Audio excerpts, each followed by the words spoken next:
7 नए केस सामने आए हैं। आगे बढ़ते हुए अगली बड़ी खबर रूस यूक्रेन युद्ध से जुड़ी हुई है। यूक्रेन के प्रिलुकी पर रूस ने किया है ड्रोन अटैक। ट्रंप से बातचीत के बाद ही रूस ने यूक्रेन पर यह अटैक किया है। रूसी हमले में मासूम समेत 5 लोगों की मौत की खबर मिल रही है।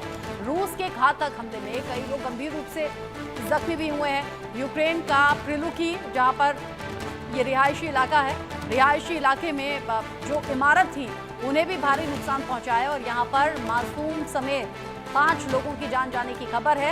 यानी छोटे बच्चे समेत 5 लोगों की मौत हो गई, जबकि इसमें कई लोग गंभीर रूप से जख्मी बताए जा रहे हैं। यूक्रेन के प्रिलुकी पर रूस की तरफ से किया गया है जबरदस्त अटैक, जिसकी तस्वीरें भी आप देख रहे हैं। अटैक में कैसे जोरदार धमाका हुआ, कैसे यह अटैक किया गया, ड्रोन से किया गया यह अटैक है जो बताया जा रहा है। और यूक्रेन के प्रिलुकी में इसके बाद गंभीर परिणाम भी देखने को मिले हैं। यहाँ पर गंभीर स्थिति में कई लोग जख्मी हो गए हैं, जबकि 5 लोगों की दर्दनाक मौत हुई है। छोटा बच्चा भी उसमें शामिल है।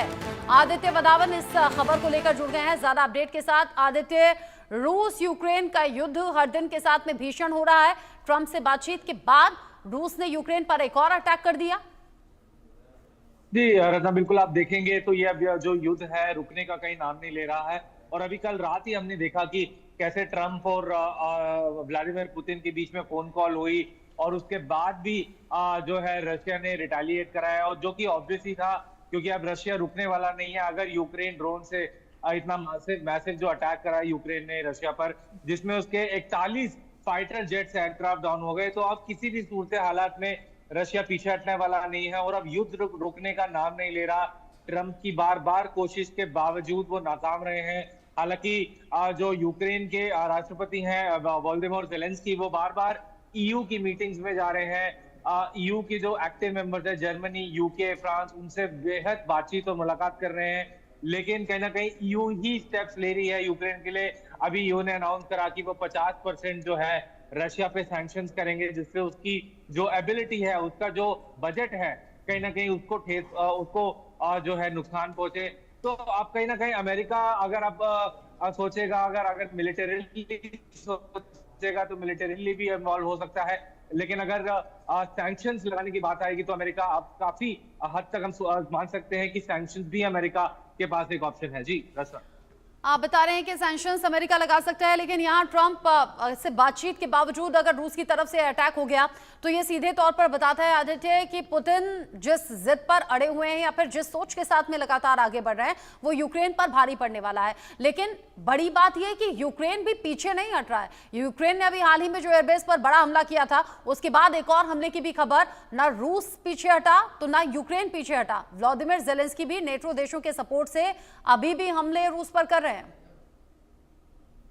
जी बिल्कुल, अगर आप देखें तो वोल्डेमॉर यूक्रेन भी अब पीछे हटने वाला नहीं है, क्योंकि वो ड्रोन्स जो इस्तेमाल कर रहा है वो हाईली सोफिस्टिकेटेड टेक्नोलॉजी वाले ड्रोन्स हैं। क्योंकि अक्सर जो ड्रोन्स कंट्री छोड़ती हैं उसमें ड्रोन्स जो है एक सिग्नल ट्रांसमिट करते हैं, मगर ये जो यूक्रेन जो ड्रोन्स इस्तेमाल कर रहा है रशिया को अटैक करने के लिए, इसमें एक ऑप्टिकल फाइबर नाम की टेक्निक है जिससे सिग्नल नहीं छोड़ता वो ड्रोन, और तभी वो ड्रोन जो है रशिया के जो डिफेंस सिस्टम्स है, रडार सिस्टम्स है, उन पे नहीं आता। और इसी वजह से बार बार यूक्रेन जितनी बार भी ड्रोन अटैक्स कर रहा है वो सफल हो रहा है। और अब यही एक अब दिक्कत वाली बात है कि अब दोनों तरफ से ही कोई रुकने को राजी नहीं है और कोई बातचीत के लिए तैयार नहीं है। तो अब कहीं ना कहीं एक हम मान सकते हैं कि ये युद्ध एक खतरनाक फेज में एंटर कर चुका है। जी रचना, खतरनाक फेज में अब जब ये युद्ध जा रहा है, यानी कि जंग जब महाजंग में तब्दील हो रही है, तो पुतिन की ओर से, रूस की ओर से ये सीधे तौर पर धमकाया गया है, कहा गया है कि अगर अभी भी यूक्रेन पीछे नहीं हटता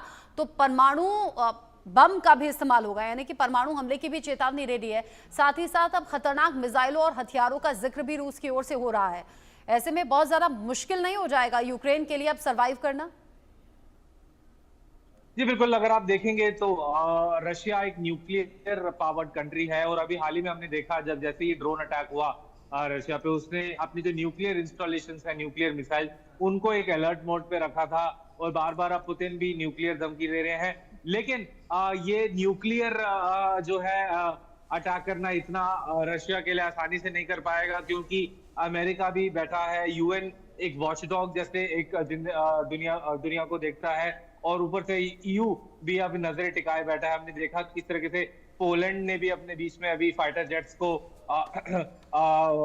बोला था कि रशिया की जो मिसाइल्स उसने भी इंटरसेप्ट करी थी। तो कहीं ना कहीं न्यूक्लियर की धमकी जरूर दे रहा है पुतिन, लेकिन देखने वाली अब बात रहेगी कि क्या रशिया न्यूक्लियर वेपन्स अब यूज कर पाएगा या नहीं, ये एक देखने वाली बात ठीक है। रहेगी। आदित्य, नजर आप बनाए रखिएगा। बहुत शुक्रिया आपका ये पूरी जानकारी दर्शकों तक पहुंचाने के लिए।